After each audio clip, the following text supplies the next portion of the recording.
A Course in Miracles. Lesson 136. Sickness is a defense against the truth. No one can heal unless he understands what purpose sickness seems to serve. For then he understands, as well its purpose has no meaning.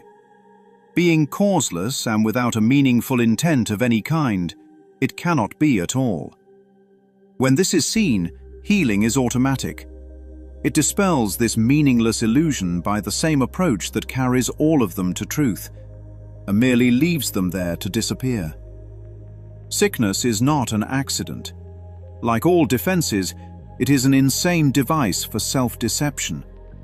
And like all the rest, its purpose is to hide reality, attack it, change it, render it inept, distort it, twist it, or reduce it to a little pile of unassembled parts. The aim of all defenses is to keep the truth from being whole. The parts are seen as if each one were whole within itself. Defenses are not unintentional, nor are they made without awareness. They are secret, magic wands you wave when truth appears to threaten what you would believe. They seem to be unconscious, but because of the rapidity with which you choose to use them, in that second, even less, in which the choice is made, you recognize exactly what you would attempt to do, and then proceed to think that it is done. Who but yourself evaluates a threat, decides escape is necessary, and sets up a series of defenses to reduce the threat that has been judged as real? All this cannot be done unconsciously. But afterwards, your plan requires that you must forget you made it, so it seems to be external to your own intent, a happening beyond your state of mind, an outcome with a real effect on you, instead of one effected by yourself. It is this quick forgetting of the part you play in making your reality that makes defenses seem to be beyond your own control. But what you have forgot can be remembered, given willingness to reconsider the decision which is doubly shielded by oblivion. Your not remembering is but the sign that this decision still remains in force, as far as your desires are concerned. Mistake not this for fact. Defenses must make facts unrecognizable. They aim at doing this, and it is this they do. Every defense takes fragments of the whole, assembles them without regard to all their true relationships, and thus constructs illusions of a whole that is not there. It is this process that imposes threat, and not whatever outcome may result. When parts are wrested from the whole and seen as separate and wholes within themselves, they become symbols standing for attack upon the whole, successful in effect, and never to be seen as whole again. And yet you have forgotten that they stand but for your own decision of what should be real, to take the place of what is real. Sickness is a decision. It is not a thing that happens to you, quite unsought, which makes you weak and brings you suffering. It is a choice you make, a plan you lay, when for an instant truth arises in your own deluded mind, and all your world appears to totter and prepare to fall. Now are you sick, that truth may go away and threaten your establishments no more? How do you think that sickness can succeed in shielding you from truth? Because it proves the body is not separate from you, and so you must be separate from the truth. You suffer pain because the body does, and in this pain are you made one with it. Thus is your true identity preserved, and the strange, haunting thought that you might be something beyond this little pile of dust silenced and stilled. For see, this dust can make you suffer, twist your limbs and stop your heart, commanding you to die and cease to be. Thus is the body stronger than the truth, which asks you live, but cannot overcome your choice to die. And so the body is more powerful than everlasting life, heaven more frail than hell, and God's design for the salvation of his Son opposed by a decision stronger than his will.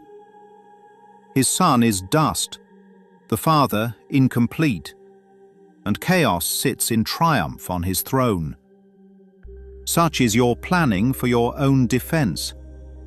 And you believe that heaven quails before such mad attacks as these, with God made blind by your illusions, truth turned into lies, and all the universe made slave to laws which your defenses would impose on it? Yet who believes illusions but the one who made them up? Who else can see them and react to them as if they were the truth? God knows not of your plans to change his will. The universe remains unheeding of the laws by which you thought to govern it. And heaven has not bowed to hell, nor life to death. You can but choose to think you die, or suffer sickness, or distort the truth in any way. What is created is apart from all of this. Defenses are plans to defeat what cannot be attacked. What is unalterable cannot change, and what is wholly sinless cannot sin. Such is the simple truth. It does not make appeal to might nor triumph. It does not command obedience, nor seek to prove how pitiful and futile your attempts to plan defenses that would alter it. Truth merely wants to give you happiness, for such its purpose is. Perhaps it sighs a little when you throw away its gifts, and yet it knows with perfect certainty that what God wills for you must be received. It is this fact that demonstrates that time is an illusion. For time lets you think what God has given you is not the truth right now, as it must be. The thoughts of God are quite apart from time, for time is but another meaningless defense you made against the truth. Yet what he wills is here, and you remain as he created you. Truth has a power far beyond defense, for no illusions can remain where truth has been allowed to enter. And it comes to any mind that would lay down its arms and cease to play with folly. It is found at any time, today, if you will choose to practice giving welcome to the truth. This is our aim today, and we will give a quarter of an hour twice to ask the truth to come to us and set us free. And truth will come, for it has never been apart from us. It merely waits for just this invitation which we give today. We introduce it with a healing prayer to help us rise above defensiveness and let truth be as it has always been. Sickness is a defense against the truth. I will accept the truth of what I am and let my mind be wholly healed today. Healing will flash across your open mind as peace and truth arise to take the place of war and vain imaginings. There will be no dark corners sickness can conceal and keep defended from the light of truth. There will be no dim figures from your dreams, nor their obscure and meaningless pursuits with double purposes, insanely sought, remaining in your mind. It will be healed of all the sickly wishes that it tried to authorize the body to obey. Now is the body healed, because the source of sickness has been opened to relief. And you will recognize you practiced well by this. The body should not feel at all. If you have been successful, there will be no sense of feeling ill or feeling well, of pain or pleasure. No response at all is in the mind to what the body does. Its usefulness remains, and nothing more. Perhaps you do not realize that this removes the limits you had placed upon the body by the purposes you gave to it. As these are laid aside, the strength the body has will always be enough to serve all truly useful purposes. The body's health is fully guaranteed because it is not limited by time, by weather or fatigue, by food and drink, or any laws you made it serve before. You need do nothing now to make it well, for sickness has become impossible. Yet this protection needs to be preserved by careful watching. If you let your mind harbor attack thoughts, yield to judgment, or make plans against uncertainties to come, you have again misplaced yourself and made a bodily identity which will attack the body, for the mind is sick. Give instant remedy should this occur by not allowing your defensiveness to hurt you longer. Do not be confused about what must be healed, but tell yourself, I have forgotten what I really am, for I mistook my body for myself. Sickness is a defense against the truth. But I am not a body, and my mind cannot attack, so I cannot be sick. Lesson 136. Sickness is a defense against the truth. If pain proves you're a body, what happens when peace arrives? A Course in Miracles, Lesson 136. The ego has a problem with peace, not because peace is painful, but because peace threatens the entire identity built from pain. That is the terrifying brilliance of Lesson 136. Sickness is a defense against the truth. A defense. Think about that word carefully. A defense only exists when something is being protected. And according to this lesson, sickness is not protecting the body. It is protecting the belief that the body is what you are. OMG. That changes everything. Because now pain is no longer just physical sensation. Pain becomes evidence. Evidence of limitation. Evidence of separation. Evidence of vulnerability. Evidence of individuality. Evidence that existence can be threatened. And the ego loves this evidence, not consciously, not maliciously, but psychologically.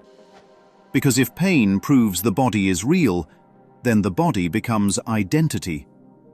And if the body becomes identity, then separation appears justified. That is why the Course says sickness is not an accident. It is a defense mechanism, a strategy, a shield, a performance. The ego is the greatest magician ever invented, not because it creates reality, but because it hides the hand that made the illusion. The trick only works if the audience never looks at the magician's hands. Attention must stay fixed on the performance, the smoke, the symptoms, the diagnosis, the fear, the body, anywhere except the hidden decision in the mind. And the ego whispers something terrifying beneath every symptom. See? This proves you are fragile. See? This proves you are temporary. See? This proves you are separate from God. And because the body appears to suffer, consciousness collapses inward and says, yes, this must be me. That is the defense, not the sickness itself, the identification. The mind fuses itself to sensation and calls the fusion identity. Now look at the deeper horror hidden inside this lesson. The mind must forget it made the defense. OMG. That is the entire mechanism of projection. First, the mind chooses separation. Then it forgets it chose separation. Then it experiences separation as if it were happening to it instead of through it. That is why the Course says defenses are doubly shielded by oblivion. The first shield is denial. The second shield is forgetting the denial occurred. Now the illusion feels objective. Now the body feels independently real. Now the suffering feels imposed from the outside. Now the world feels dangerous. Now sickness appears random. And the magician quietly steps off stage, while the audience argues over whether the illusion was real. Nobody notices the trapdoor beneath the theater floor. Nobody questions who designed the performance. Nobody looks behind the curtain. And then Lesson 136 delivers one of the most devastating lines in the entire Course. Sickness is a decision. The ego hates this line, because the ego wants sickness to be purely external, random, biological, independent of thought. Why? Because if sickness is merely happening to you, then identity never has to be questioned. The body remains the unquestioned center of existence. But the Course is exposing something much deeper. Not conscious punishment, not positive thinking, not blame.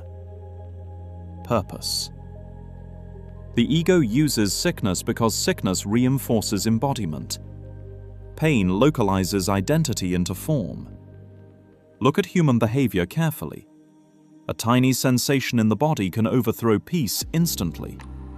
A diagnosis can destroy self-worth overnight. Wrinkles can create shame. A heartbeat can create terror. Fatigue can produce hopelessness. What does this reveal? That the body has been psychologically enthroned.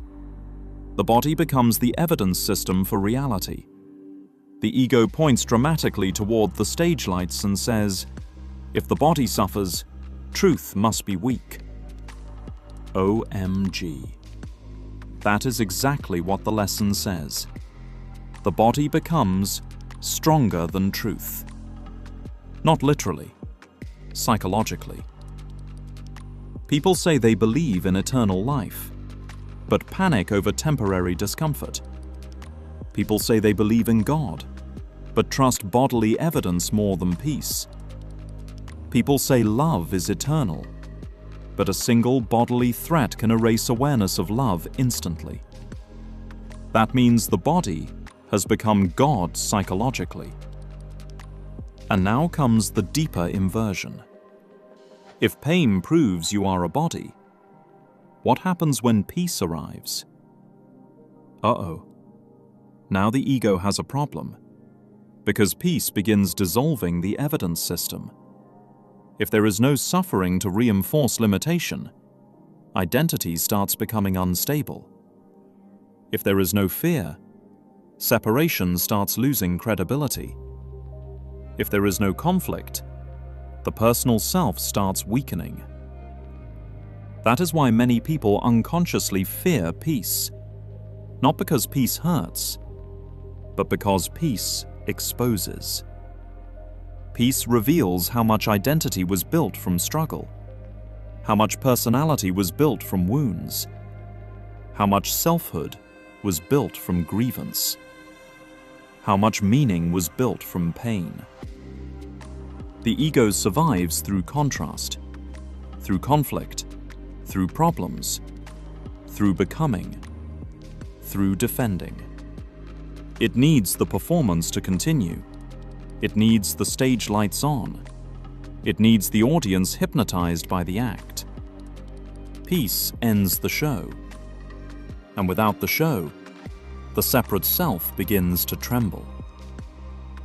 That is why the Course says time itself is a defense against truth. OMG. Because truth is now. Always now. Complete now. Whole now. But time says, later, eventually, one day, after healing, after improvement, after becoming worthy. Time is spiritual misdirection. The magician points toward the future, so the mind never notices eternity is already present. Time postpones what truth already is, and postponement protects the ego.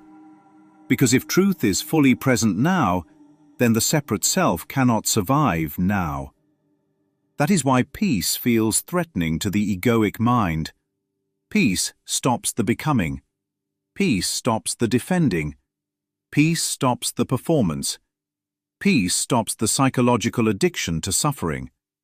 And suddenly, the mind begins sensing something beyond the body, something untouched, something changeless, something that was never sick in the first place.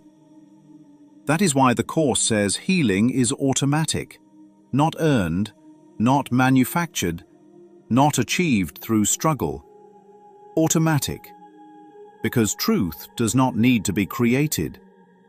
Only the blocks to truth must be removed. And the greatest block, according to Lesson 136, is the belief that suffering defines identity. The ego says, "My pain proves I exist." Truth says, "Your peace proves you never stopped existing." And if peace threatens the self, then maybe the self was never built from truth. Maybe the ego fears peace because peace is the evidence that separation never happened.